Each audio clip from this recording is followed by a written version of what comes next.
The Old Spanish Trail is one of the most arduous, difficult, major commercial roads in America.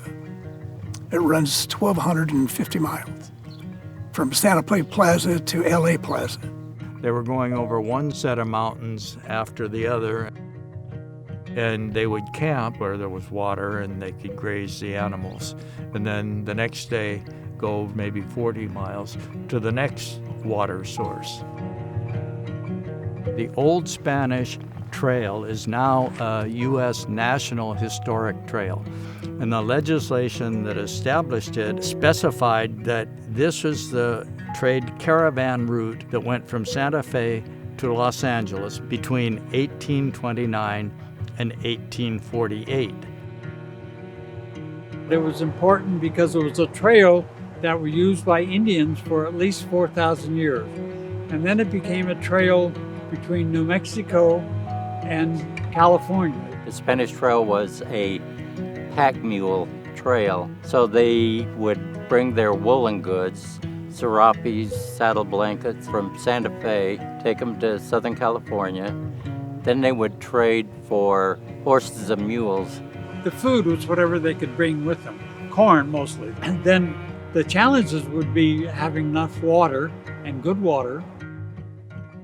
The Paiute Indians have a legend about a giant who crossed the desert with an olla full of water under each arm. With each step, he left his footprints in the ground, and water spilled into the holes, resulting in springs 1 day's journey apart for a normal-sized person, and the Paiutes used them to travel great distances and trade with other peoples beyond the desert. As we walk the trail, we see what different environments it went through. In places, it's on desert pavement, and if it's windy, it'll practically blow you down. Then it goes over Emigrant Pass, which is a mountain ridge. The mules then went over that and down to Resting Spring. Resting Spring had a huge water source, almost like Las Vegas. And then another big part of the Old Spanish Trail follows the course of the Amargosa River. So that's a desert river canyon with quite a different set of vegetation.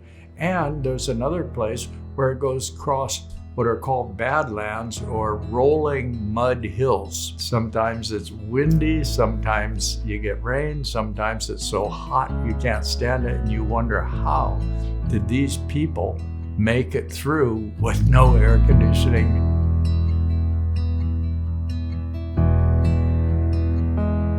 We're at the spot here where the Old Spanish Trail, the mule trace from 1829 to 48, crossed Emigrant Pass. We're right at the summit. This marker here was placed in 1964 by Scoop Garside from Nevada. They came from the east, crossed here, and continued west. And when they returned from California, they came this way and followed the same route back. We decided that we would keep field records and shoot GPS points wherever we were able to walk and find the original Mexican mule trace.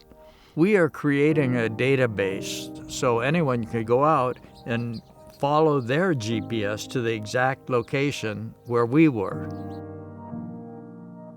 Many people look around the desert and say, gee, what a boring place. No, just the opposite.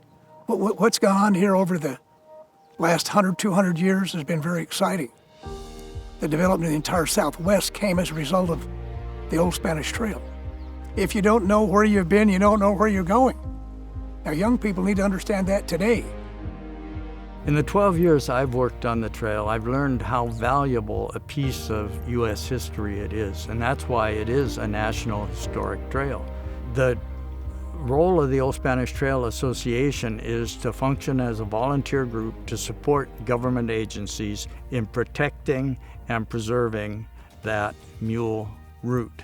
A tourist can come and walk our trail where we did our waypoints and feel the trail much as it felt 160 years ago to those Mexican caravans. The same sunlight, the same vegetation, no power poles.